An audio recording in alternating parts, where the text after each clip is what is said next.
un jour où mes parents n'étaient pas là, j'ai allumé la télé, j'ai vu Allemagne année zéro de Roberto Rossellini. Et j'ai eu un choc parce que c'était un film qui parlait d'un enfant juste après la guerre, en 1945, qui erre, je ne sais pas si tu as vu ce film, qui erre dans les ruines de Berlin et qui se suicide à la fin.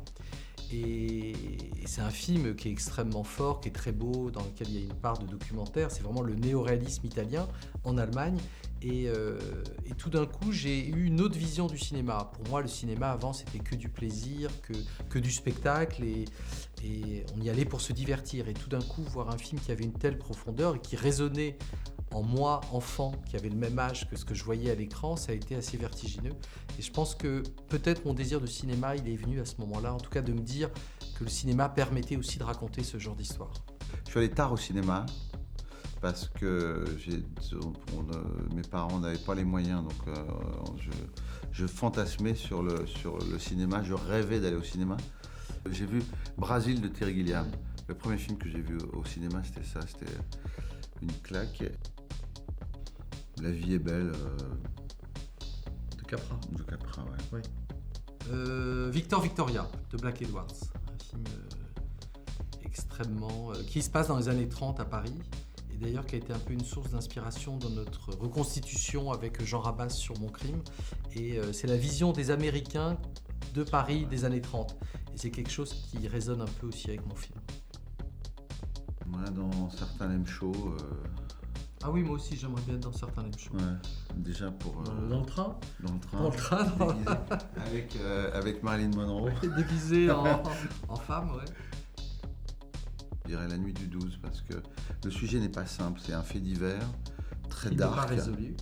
Le crime n'est pas résolu et ça nous emmène. C'est très sobre. Enfin, le film est très très réussi. Dominique Moll fait peu de films, mais voilà. Et toi ? Moi, j'ai beaucoup aimé Tar avec Cate Blanchett, qui m'a vraiment impressionné en tant qu'actrice. En fait, toutes les actrices du film, Nina Hoss aussi et Noémie Merlan. Alors, il y a un film qui va sortir, que j'irai peut-être revoir, c'est le film de Spielberg, The Fabelman, que j'ai beaucoup aimé. Moi aussi. Tu l'as pas vu ? Ah, tu l'as vu aussi, voilà. Parce que moi, en plus, j'ai commencé à faire du cinéma en faisant des films super vite. Et donc, j'étais très ému par ce petit garçon au début qui est en état de choc quand il voit l'accident de train dans le plus beau chapiteau du monde et qui reconstitue avec sa caméra Super 8 l'accident. Moi, ça m'a rappelé mon enfance où je filmais aussi, mes frères et sœurs, enfin. Un film à revoir en boucle. Moi, j'aime beaucoup les films de Douglas Sirk. J'adore les mélos, j'adore pleurer. Donc, je dirais Imitation of Life. En fait, c'est un film très bizarre parce que c'est un film qui commence sur Lana Turner, qui était une star des années 50. Et finalement, le film bifurque sur la bonne, noire. Et c'est un film très, très étrange et assez bouleversant. La fin, on pleure des litres de larmes. Et c'est un film complètement déconsidéré à l'époque où il sort. C'est un énorme succès, hein, c'est le dernier film de Douglas Sirk, complètement déconsidéré. Et en fait, le film a été, avec les années, réévalué, notamment par Jean-Luc Godard, Jean-Luc Godard surtout. Et c'était un des films préférés de Fassbinder, que j'admire beaucoup. La fin du jour de Duvivier. Je peux regarder ce film en boucle. C'est dans une pension, c'est ça ?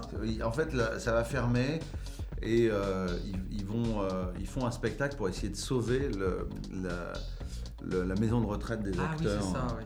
Et c'est très beau, c'est très bien écrit et pareil, c'est très amoral aussi.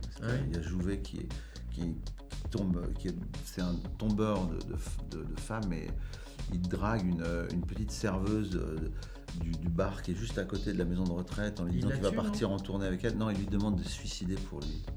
Elle le fait ? Je te laisse voir. D'accord, très bien, ça donne envie.